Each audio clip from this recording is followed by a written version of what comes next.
Judas. Não é o Judas que traiu Jesus, tá bem? Vamos deixar isso claro também, senão o pessoal acha, Judas escreveu uma carta. Não é o Judas que traiu Jesus. Judas, versículo 22 e 23. Podemos ler juntos? A tela está ali? Vamos lá, todos juntos. Tenham compaixão daqueles que vacilam na fé. Resgatem outros, tirando-os das chamas do julgamento. De outros ainda, tenham misericórdia. Mas façam isso com grande cautela, odiando os pecados que contaminam a vida deles. Amém. Pode se assentar.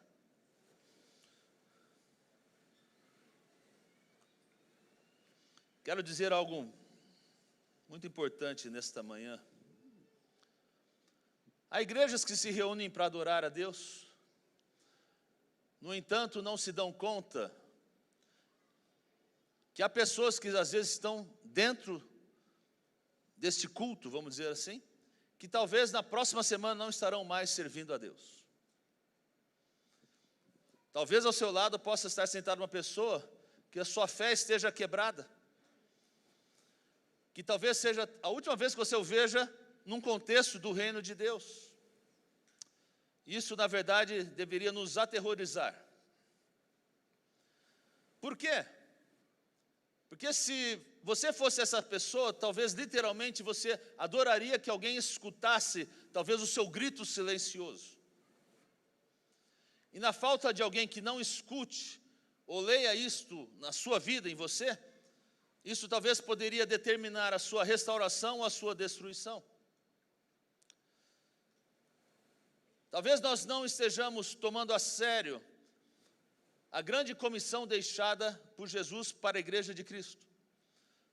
A grande comissão nós encontramos em Mateus 28, 19 e 20, diz assim: portanto, ide, ensinai todas as nações, batizando-as em nome do Pai, do Filho e do Espírito Santo, e ensinando-as a guardar todas as coisas que eu vos tenho mandado. Essa é a grande comissão. Complementando, Marcos 16, 16 diz: quem crer e for batizado será salvo, quem não crer será condenado. E se você é um cristão, é nascido de novo, cheio do Espírito Santo, equilibrado na palavra de Deus, você tem que tomar isso muito a sério, pois você sabe que se nós como igreja de Cristo não alcançarmos aqueles que estão no mundo, eles vão perecer.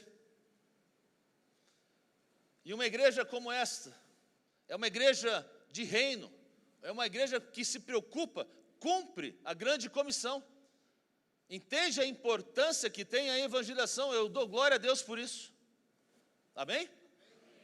E essa igreja, meu irmão, ela não cresce por um crescimento transferencial.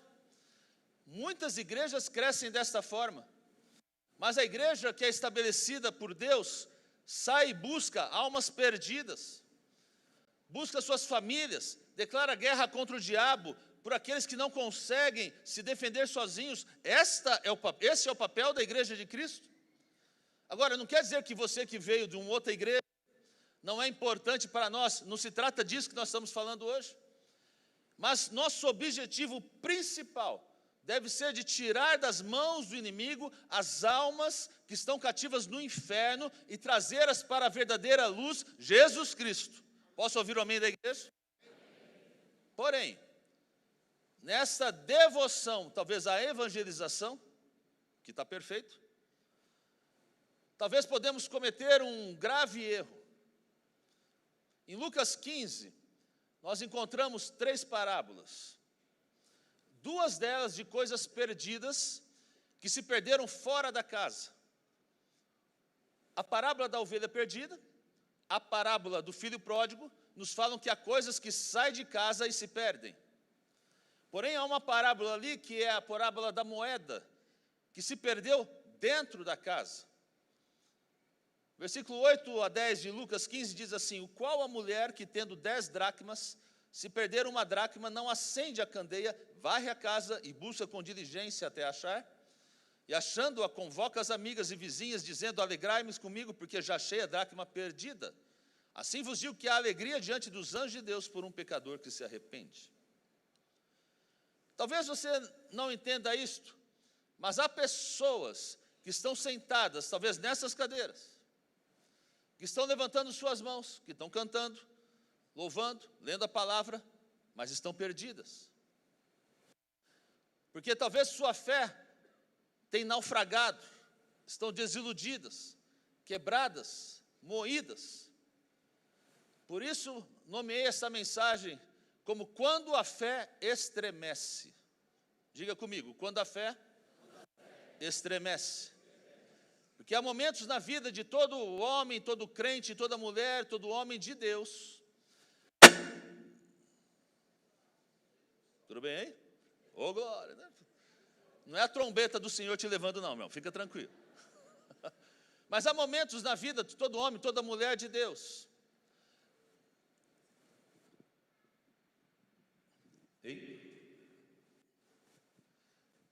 Onde a sua fé em algum momento pode se estremecer. Onde você talvez se veja vulnerável, sem saber o que fazer. E você vai necessitar que alguém estenda uma mão para você. Todo cristão, em algum momento da sua vida, vai ter um Getsemane.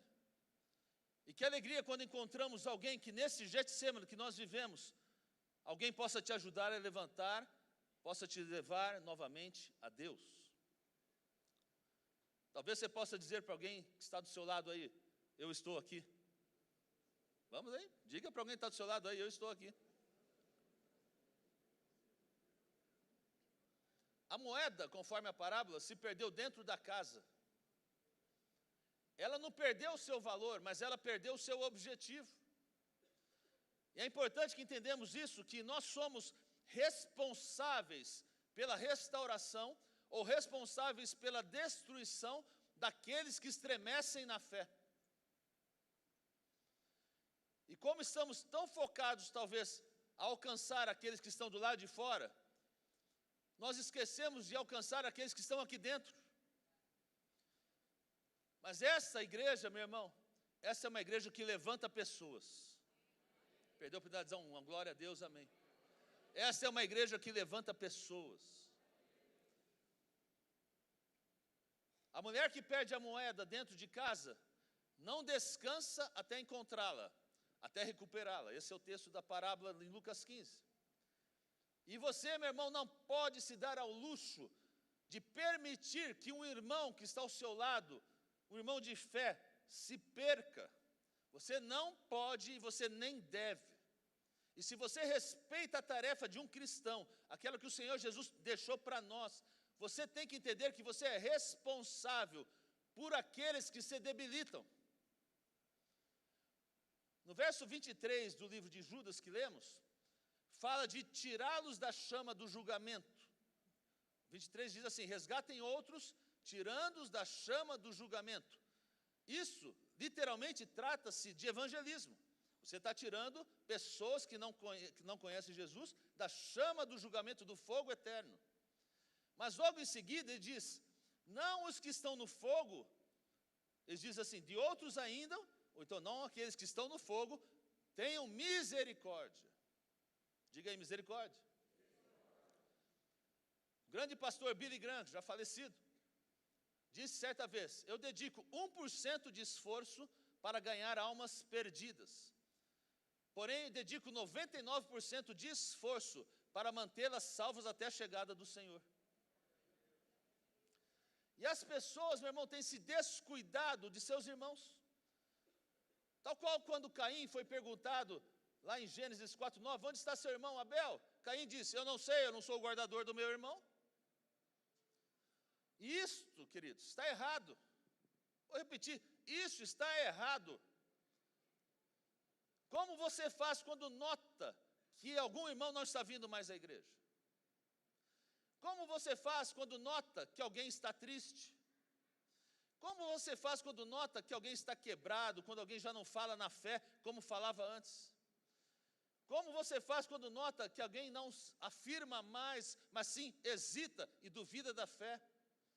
Como você faz quando nota que alguém não busca mais a Deus com a intensidade que buscava anteriormente?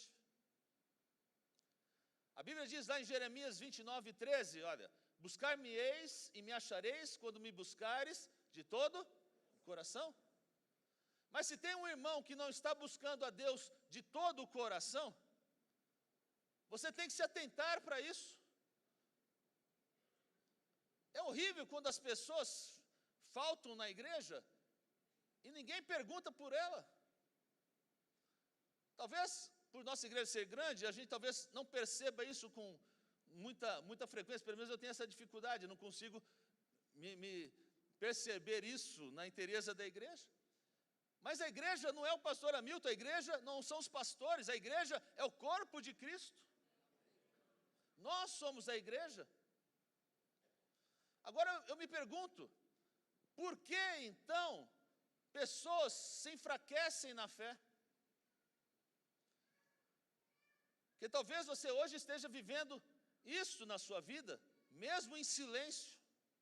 E eu me questiono, por que pessoas se enfraquecem na fé? E eu quero dar pelo menos sete causas rápidas que fazem com que as pessoas se enfraquecem na fé. Rapidamente, a primeira causa, dor não resolvida, tristeza não resolvida. O melhor exemplo disso na Bíblia é Jó. Veja que interessante, Jó serviu a Deus, Jó amou a Deus, Jó seguiu a Deus, até que sua família, suas finanças, seus objetivos sofreram danos. De repente, o homem que era forte em Deus começou a questionar a Deus. E é importante que você entenda nessa manhã que muitas vezes a razão pela qual uma pessoa forte se enfraquece é porque sua alma está machucada, está triste. Literalmente, se torna uma vítima. E muitas vezes nós não entendemos, e o que fazemos, às vezes, é tornar a situação ou essa ferida ainda maior. Jó 10:18 diz assim: por que então, Senhor, não me tiraste, por que então me tiraste do ventre da minha mãe? Por que não me deixaste morrer antes de vir ao mundo? Olha a situação que Jó se encontrava. Sabe a dor que é perder uma família? Perder os seus bens, perder a sua reputação, perder a sua saúde? Essa dor que Jó vivia. E há pessoas que estão feridas, há pessoas do nosso meio que estão feridas, estão doentes, estão tristes, estão doloridas. Precisamos ser agentes de cura. Diga amém aí. Precisamos ser agentes de cura. Há uma segunda coisa que tira a fé de uma pessoa. Eu chamo de hipocrisia religiosa. Um exemplo disso são os filhos de Eli. 1 Samuel 2,17 diz assim: o pecado desses homens era muito sério aos olhos do Senhor. Que homens? Os filhos de Eli. Pois eles tratavam com desprezo as ofertas do Senhor. Um dos problemas que temos hoje são aqueles que põem cargas sobre as pessoas que eles mesmos não pretendem remover de suas vidas. Olha a hipocrisia, está aqui. Essa hipocrisia debilita o coração, debilita a fé, prejudica pessoas. Cuidado, cuidado. Devemos viver uma vida íntegra, onde o nosso exemplo represente os princípios de Jesus Cristo. Posso ouvir um amém? Amém. Terceira situação que debilita a fé. Expectativas quebradas. Diga, expectativas quebradas. Diga mesmo, expectativas quebradas. Muito bem, então comigo aqui, me diga amém. Amém. Talvez você esteja esperando algo de Deus, e Deus não mandou, Deus não enviou. Marta, irmão de Lázaro, estava esperando que o Senhor viesse para curar o seu irmão.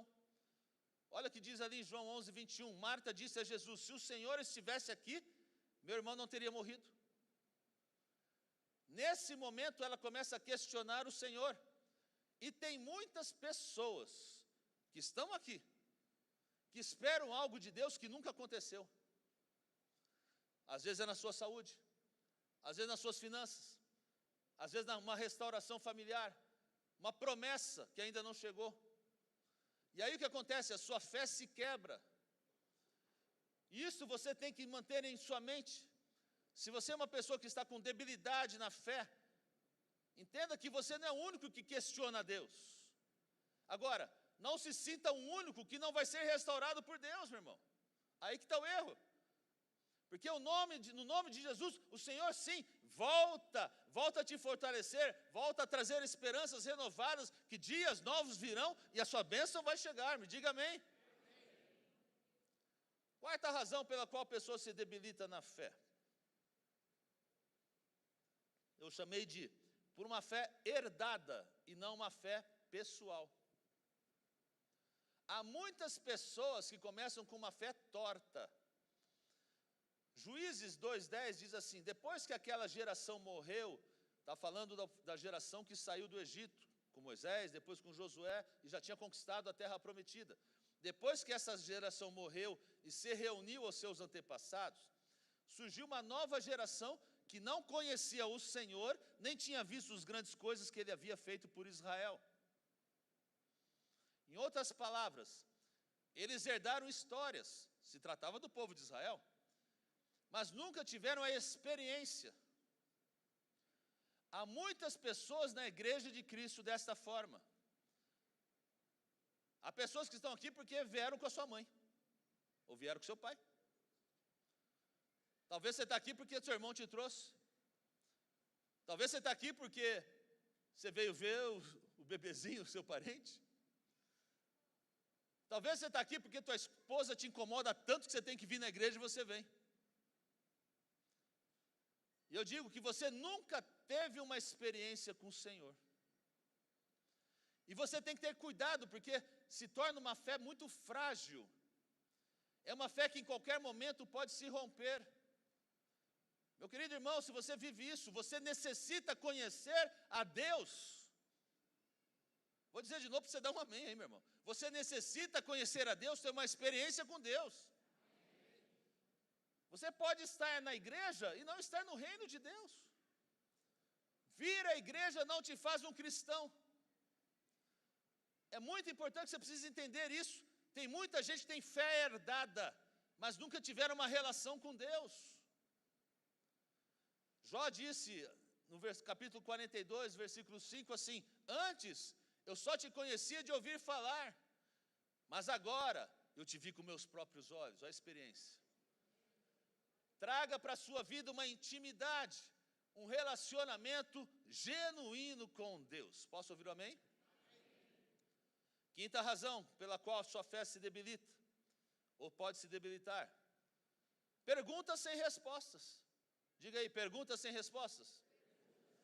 Olha que interessante, em Salmo 73, Asaf era um dos cantores de Davi. Asaf começa a questionar a sua fé em Deus. Versículo 2 e 3 do Salmo 73. Quanto a mim, os meus pés quase que se desviaram. Pouco faltou para que escorregassem os meus passos. Pois eu tinha inveja dos soberbos ao ver a prosperidade dos ímpios. Olha o questionamento de Asaf. Talvez você se questione igual a ele. Você vê o ímpio prosperar e você está passando dificuldades. Esse era o grande dilema de Asaf, e ele testifica que seus pés quase se desviaram do caminho do Senhor, porque ele não conseguia entender essa questão, e realmente é muito difícil, mas ele mesmo responde no versículo 17: até que eu entrei no santuário de Deus, então entendi eu o fim deles. Bom. No dia que eu entrei no santuário do Senhor, eu entendi. Diga aí, entendi. Sabe, meus irmãos, nós precisamos entender que talvez uma dúvida pode nos afundar. Pedro veio caminhando pelas águas e começou a duvidar e afundou. E você pode estar muito bem, porém uma dúvida, uma pergunta que ninguém talvez contestou, que ninguém conseguiu responder, talvez que você nunca conseguiu entender, pode literalmente te afundar. Por que eu nasci assim? Por que eu sou desse jeito? Por que minha família não prospera? Por que se eu dizimo, oferto e nada dá certo? Se você não entende, meu irmão, busque por respostas. Você tem que entender que até mesmo o Senhor Jesus recebeu vários questionamentos e perguntas e nunca se omitiu a responder a todas. Deus tem respostas para o seu coração. Amém? Sexta razão por que a fé se debilita. Eu chamo de perseguição. Diga aí, perseguição. A parábola do semeador fala que há pessoas que quando vem a perseguição abortam a palavra. Mateus 13, 20 e 21. Porém, o que foi semeado em pedregais e o que ouve a palavra e logo a recebe com alegria, mas não tem raiz em si mesmo, antes é de pouca duração. E chegada a angústia, e chegada a perseguição por causa da palavra, logo se ofende. Jeremias 27, nós temos também um contexto do profeta, que ele disse: Senhor, eu não vou mais profetizar, porque eu falo, profetizo, e o que eu falo as pessoas vêm contra mim. E às vezes, meus irmãos, nós somos perseguidos. Talvez você seja perseguido por causa da sua fé, na sua casa, na sua família, no seu trabalho, na sua escola. E aí a nossa fé pode se quebrar. E você tem que entender que isto é um processo humano, não é um processo de Deus. Há pessoas que podem pagar um grande preço por sua fé e dar glória a Deus por sua valentia. Eu louvo a Deus por essas pessoas. Mas há outros que não podem pagar esse preço e permanecer nisto. E essas coisas simplesmente acontecem sem que você perceba, esse é o perigo. Eu fiz isso e me mantive firme. Glória a Deus. Porém, não podemos julgar a condição de outros pela sua condição de você estar mais firme e outros às vezes estão mais debilitados. Olha, quando veio a pandemia, nós passamos por isso, a maioria. Pessoas que você achava que eram fortes, não estavam tão fortes. E de repente, pessoas que estavam bem, se foram. Consegue entender isso? Muitos recebem golpes, muitos recebem perseguições, muitos perseguem ódio, ou recebem ódio, contenda, e às vezes não conseguem administrar isso na sua vida. Mas é o Senhor quem nos levanta, quem nos põe em pé, meu irmão. Glória a Deus por isso. A palavra de Deus diz lá em 2 Coríntios 12, 10, pelo que eu sinto prazer nas fraquezas, nas injúrias, nas necessidades, nas perseguições, nas angústias por amor de Cristo, porque quando eu estou fraco, então estou forte. Quando eu estou fraco, eu estou forte. Se fortaleça no Senhor Jesus. E finalmente, a sétima razão pela qual a fé se debilita, eu chamo de distância de Deus. Diga aí, distância de Deus. Perceba isso, quando você entra numa casa, pensa na sua casa, de noite, você chega e liga a luz, todas as trevas saem e a luz entra. É assim que acontece? Na minha é assim, na sua é assim? Então tá bom, que bom. Mas, ao inverso também é verdade. Se você abaixa o interruptor e a sua luz está acesa, você abaixa para desligá-la, o que acontece é que as trevas automaticamente também entram. Meu irmão, se você se afasta de Deus, automaticamente você vai começar a questionar todas as coisas. No Salmo 42, Davi começa a questionar tudo referente a Deus. E de repente ele reconsidera e diz, como diz o versículo 5, porque está abatida a minha alma, porque se perturba de mim, espera em Deus, pois ainda o louvarei. Meu irmão, você tem que ter um posicionamento diferente na sua vida. Não se distancie de Deus, mas se achegue perto da luz do Senhor. Amém? Bom, vimos por que as pessoas se enfraquecem na fé. Agora, como ajudamos as pessoas que estão cambaleando, estão enfraquecidas na fé? João 15, 5 diz assim: sem mim nada podeis fazer. Vamos repetir isso? Muito fácil. Sem mim nada podeis fazer. Jesus está dizendo isso. Então, como eu ajudo as pessoas que estão enfraquecidas na fé? Do jeito de Deus, do jeito que Jesus nos ensina a fazer. Salmo 34, 18, vamos ler todos juntos? Coloca para nós aqui. Vamos lá. Perto está o Senhor dos que? Coração quebrantado, e salva os contritos de espírito. Outra versão vai dizer que o Senhor não rejeita os que têm o coração quebrantado. Agora, por que a Bíblia vai nos ensinar, ou vai nos dizer isso? Porque quando nós normalmente vemos uma pessoa atravessando uma situação difícil, um vale, normalmente, é como nós estivéssemos vendo um corvo ou ao invés de vermos um pombo. Ou seja, nós o rejeitamos, o descartamos, como se fosse contagioso. Meu irmão, o que estamos fazendo?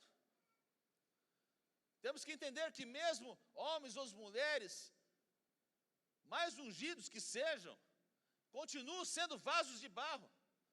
Eu e você, nós somos vasos de barro. E Deus não rejeita aquele que é quebrantado, tem o coração quebrado. Jesus, depois que ressuscitou, tratou Tomé de uma forma muito particular.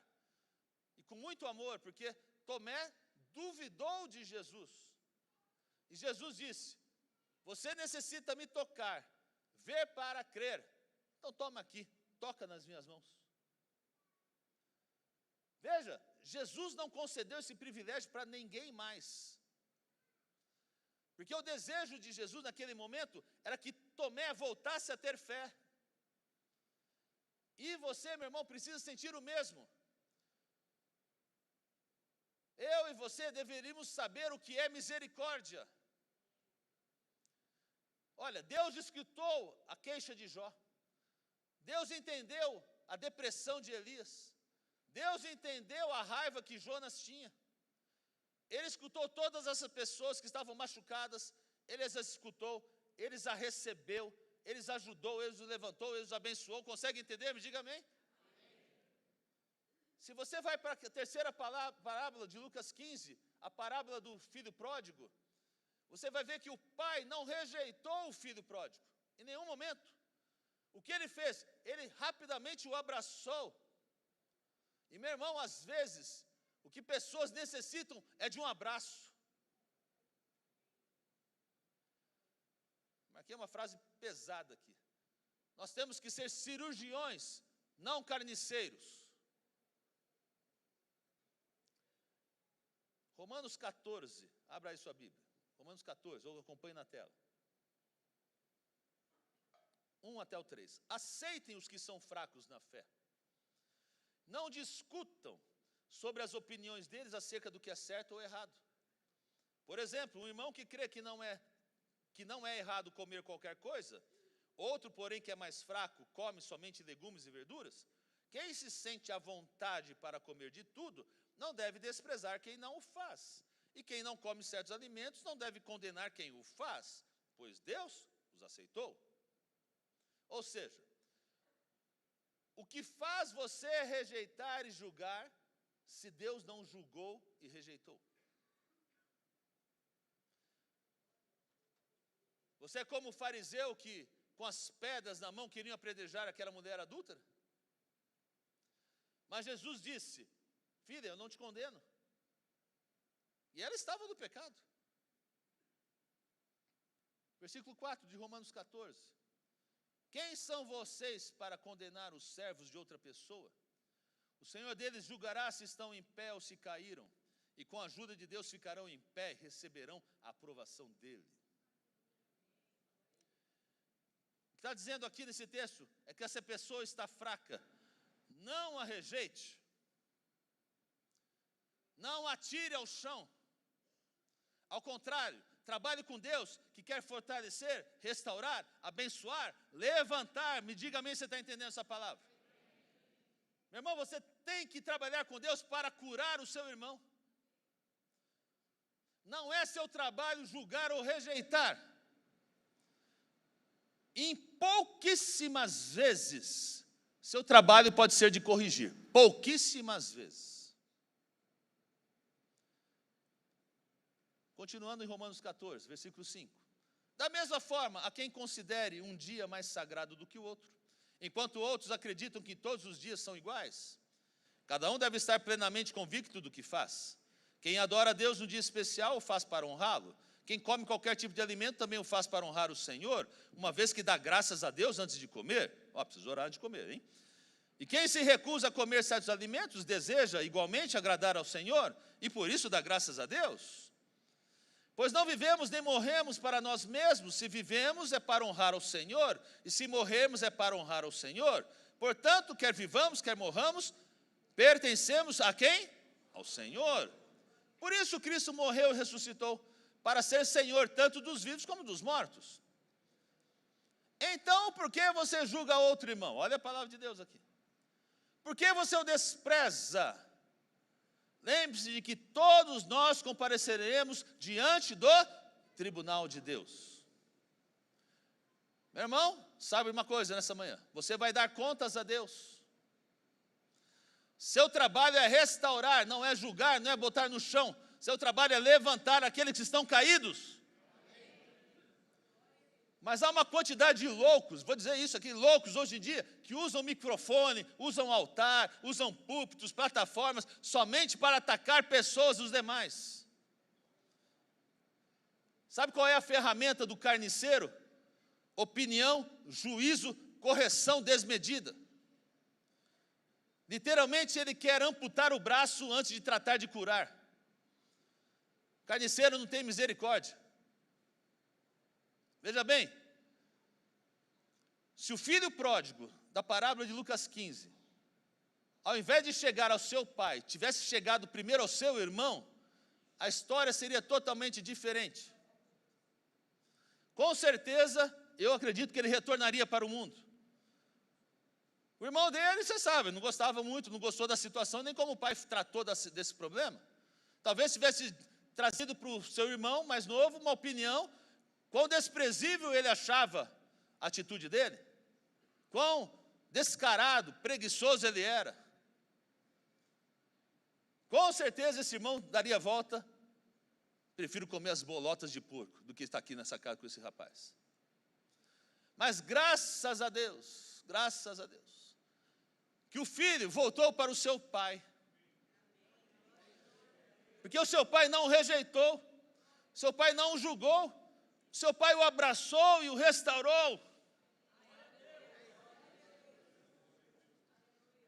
Olha que interessante, o pai o abraçou antes que ele se arrependesse.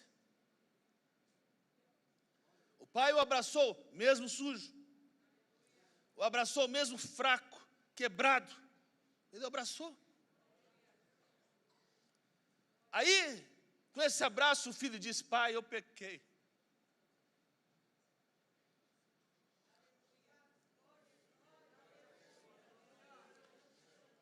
Talvez o pai fosse assim: tranquilo, filho, tranquilo, não tem problema, vamos consertar essas coisas.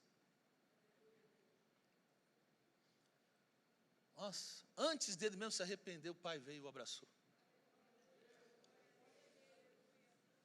Oh, meu Deus. Veja as ferramentas agora de um cirurgião: amor, misericórdia, palavras de fé, afirmação, testemunho pessoal, resposta às perguntas. Quero terminar com essa história. Escutei uma história de um ex-militar chamado James Anderson. James Anderson era um cristão devoto, um homem de Deus. Pode vir, Neto. E de repente ele foi enviado ao Afeganistão. Enquanto ele estava no Afeganistão, você sabe a história, isso é verídico, guerra. A sua rotina era de morte, de sangue, um ambiente de guerra. Cada momento da sua vida estava em perigo, e seu único incentivo, talvez para voltar à situação normal dentro dos seus sentimentos, das suas emoções, é que todo dia, ao final do dia, ele poderia conversar com a sua esposa nos Estados Unidos. Então, todos os dias antes de dormir, ele tinha esse tempo com a sua família, de conversar, e ali ele se disparava de toda aquela, tirava da mente todo aquele sentimento, aquelas emoções de luta, tensão, guerra, sangue, e voltava a ter um ambiente familiar, perguntava como estavam os filhos, perguntava como estava a igreja, como ele estava. Vamos dizer que voltava a ser uma pessoa normal, vamos pensar assim.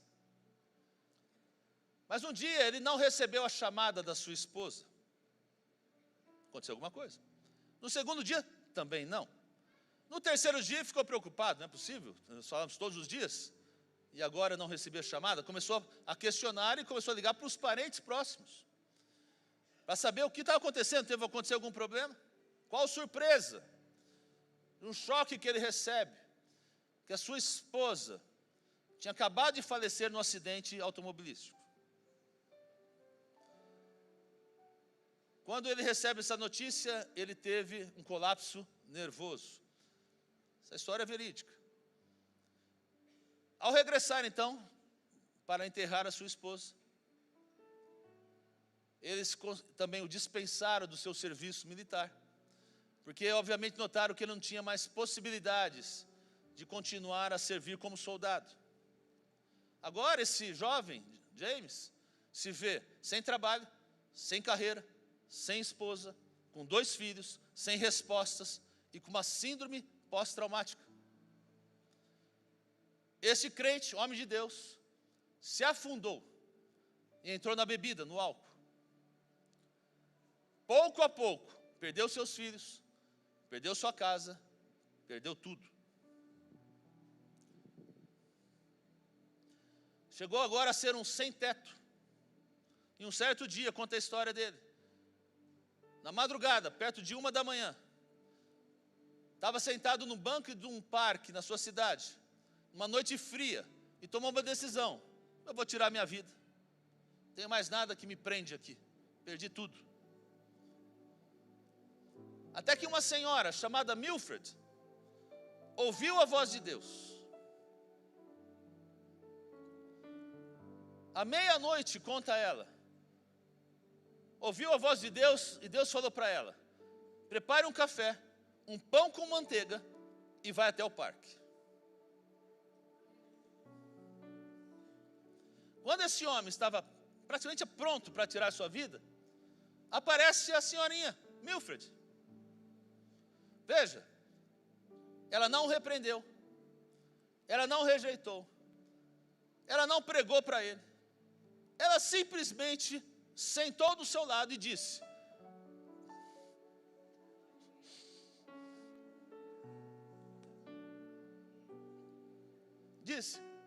Deus me disse para te dar um café.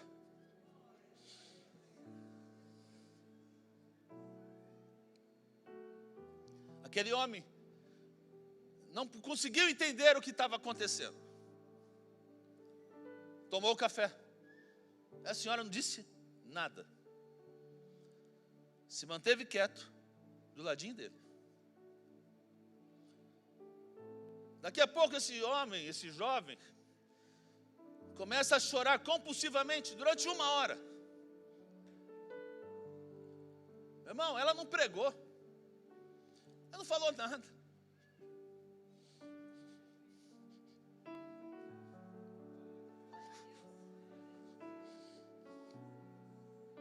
Ela simplesmente o abraçou. Hoje, esse jovem dirige um dos ministérios mais poderosos para a restauração de veteranos que têm traumas de guerra. E ali ele testifica, naquele local, naquela base onde Deus preparou para eles restaurar vidas. E na parede daquele local há uma frase: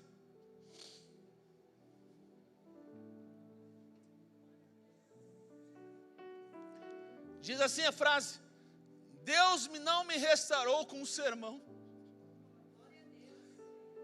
Deus me restaurou com um copo de café. Nossa.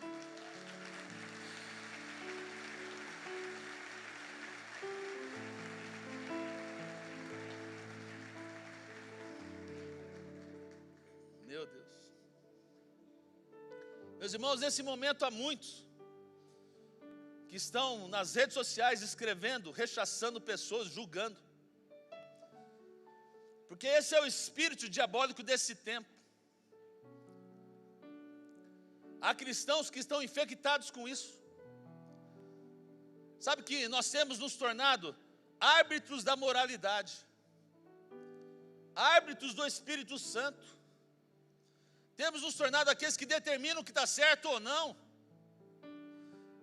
quem é um herege, quem é santo. Sabe o que é isso? Nós temos nos tornado fariseus modernos. Não amamos, mas julgamos. Não oramos por ninguém, só repreendemos. Não somos empáticos. Não estamos entendendo as condições das pessoas. Mas o único remédio para essas pessoas que estão naufragando na fé é você. É você. É você. É você. É você. É você. É você. É você. Aí você pensa: ah, mas ele é um pecador. E você o que é?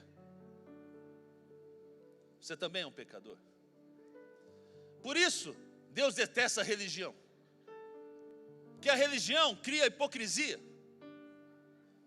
E a hipocrisia cria rejeição. E a mensagem para nós hoje é: não podemos somente salvar os de fora, mas precisamos salvar os de dentro. Algo está acontecendo no mundo, ao redor do mundo, que está desconcertando ao extremo sociólogos, psicólogos, psiquiatras. E algo tem se tornado uma norma reativa dos seres humanos dessa geração. Quando vemos alguém em perigo, quando vemos alguém com problemas, no pior momento da sua vida, ao invés de darmos a nossa mão, a gente tira o celular e tira uma selfie, faz uma live. E há vídeos de todas as plataformas de pessoas literalmente morrendo. Está sendo criada uma geração de narcisistas, egocêntricos, tal como Paulo diz, olha, que nos últimos dias seriam dias perigosos. Porque haverá pessoas que só pensarão nelas mesmas. Sabe, meu irmão, vou dizer algo para você. Não me assusta e nem me surpreende uma atitude de uma pessoa que não tem Jesus ser assim.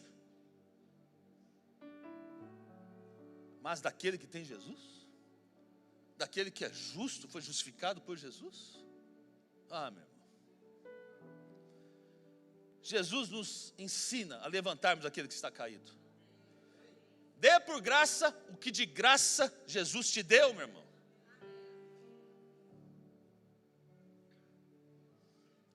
Mas parece que somos aqui, como aquele homem que o Senhor perdoou a sua grande dívida e ele não soube perdoar a dívida pequena de um servo que devia para ele. Chore com quem chore. Ria com quem ri. Tenha empatia. Diga aí, tenha empatia. Termino com essa história. Uma história de um médico. Havia uma senhora que estava em seus últimos dias internada no hospital. E essa senhora foi abandonada pelo seu único filho. Seu estado já era terminal. E o hospital não tinha maneiras de contatar a família, o seu único filho. E ela começa a chorar, obviamente nos seus minutos finais de lucidez. E começava a dizer assim: ai, se eu pudesse perdoar, se eu pudesse pedir perdão, se eu pudesse voltar atrás, abraçar meu filho, se eu pudesse explicar tudo. Certamente houve um conflito na vida dela com a sua família. Mas logo ela voltava ao seu estado de demência, porque estava nos seus momentos finais. Mas o médico, que tinha uma empatia, que tinha um coração diferenciado, sabia da história e sabia que aquela senhora estava a minutos de partir. Chegou a ela, abraçou-a, escondeu o seu rosto para que ela não pudesse identificar que era o médico. Disse: mamãe, estou aqui.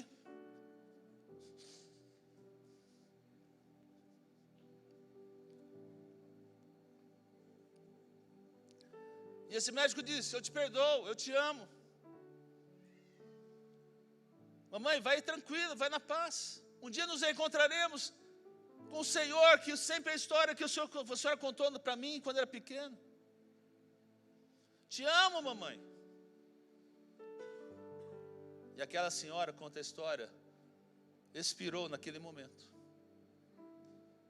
Mas fez com uma lágrima nos olhos e com um sorriso no rosto.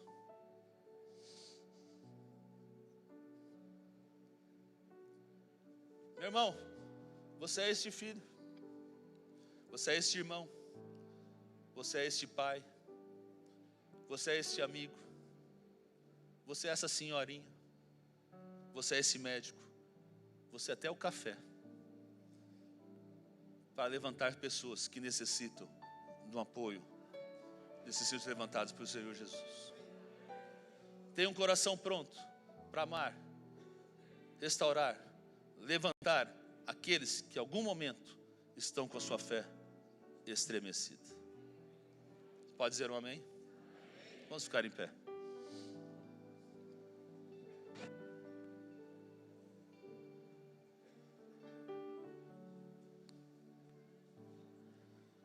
E eu quero te convidar nesta manhã, para nós finalizarmos. Isso o Espírito Santo me colocou hoje de manhã. Talvez você esteja aqui e no seu íntimo você está gritando por ajuda. Talvez você esteja aqui e sua fé esteja estremecida, e não importa por qual razão, mas você está balançado em alguma situação que você passa pela sua vida, por dificuldades, por lutas, por momentos de tristeza. Mas hoje, o Senhor me levanta para te dar a mão.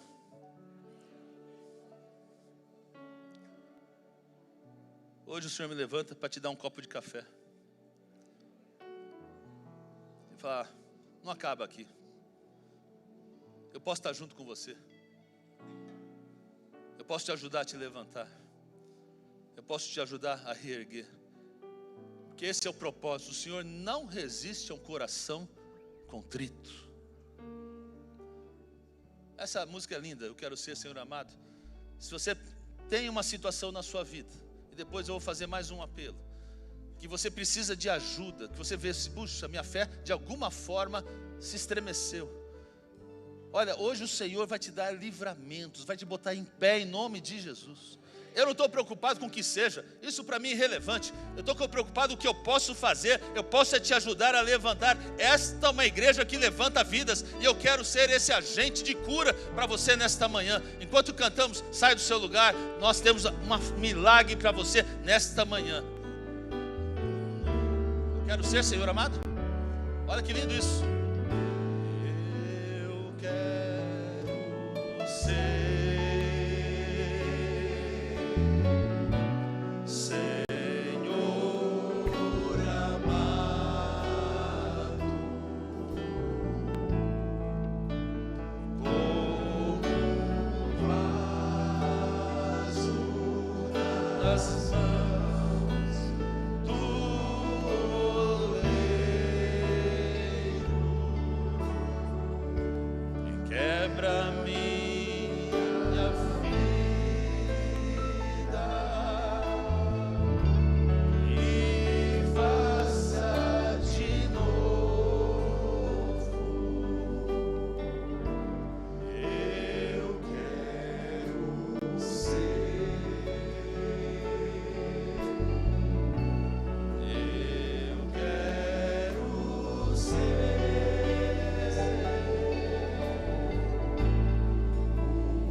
bem,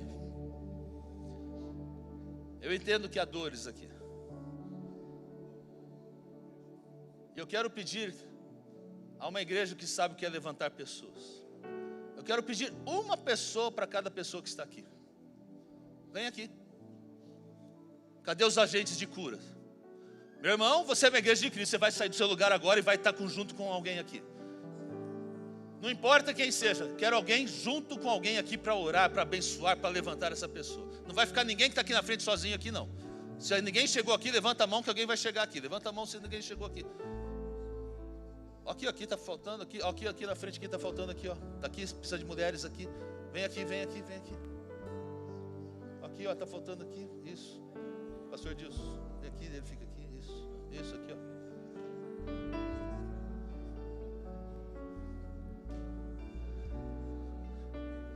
Mais uma senhora aqui, olha, mais uma senhora aqui, precisa aqui na frente aqui, ó. Vem aqui, vem aqui, vem aqui.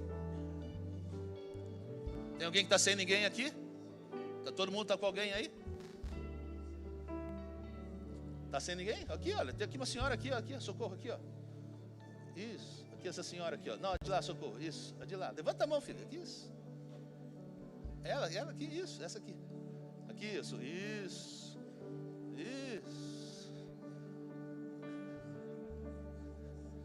Muito bem. Agora, igreja de Cristo, você vai levantar suas mãos aqui, vai abençoar esse povo. Você que é um agente de cura, começa agora a abençoar. Você não precisa perguntar o que está acontecendo, você precisa abençoar essa pessoa. Traz uma palavra de bênção, de vitória para ela. O Senhor vai te levantar, o Senhor vai te levantar, o Senhor vai te restaurar, o Senhor vai te curar. Começa a trazer uma palavra de vitória. Começa a abraçar, diga que o Senhor é contigo. Não importa onde vá, onde importa a dificuldade, o Senhor é contigo. O Senhor vai te levantar nessa luta, o Senhor vai te restaurar dessa situação. Não há pecado que não possa ser perdoado, não há tristeza que não possa vir com alegria, não há situação de dificuldade, de impossibilidade, que o Senhor não traga possibilidades. Senhor Jesus, nessa manhã, entra, Pai, entra, Senhor. Deus, restaura. Cura, Senhor, cura emoções. Cura tristezas nessa manhã, Senhor. Tira tudo aquilo que traz, Senhor, tantos pesos, Senhor, tanta dificuldade. Restaura, Senhor, em nome de Jesus, restaura.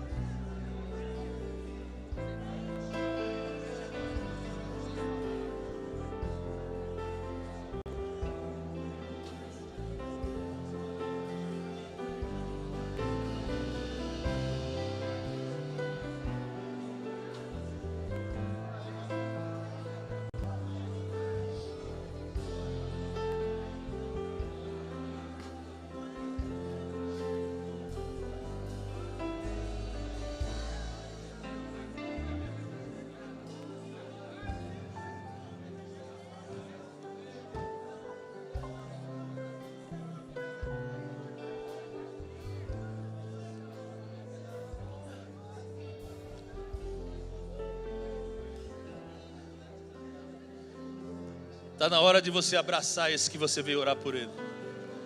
Está na hora de você dar um abraço agora de um irmão, daquele que ama incondicional.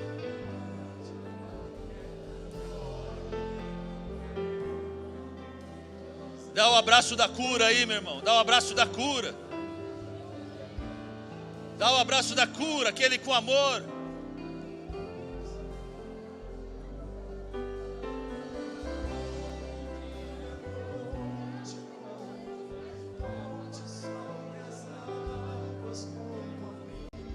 Presta atenção aqui. Ezequiel 37 diz assim: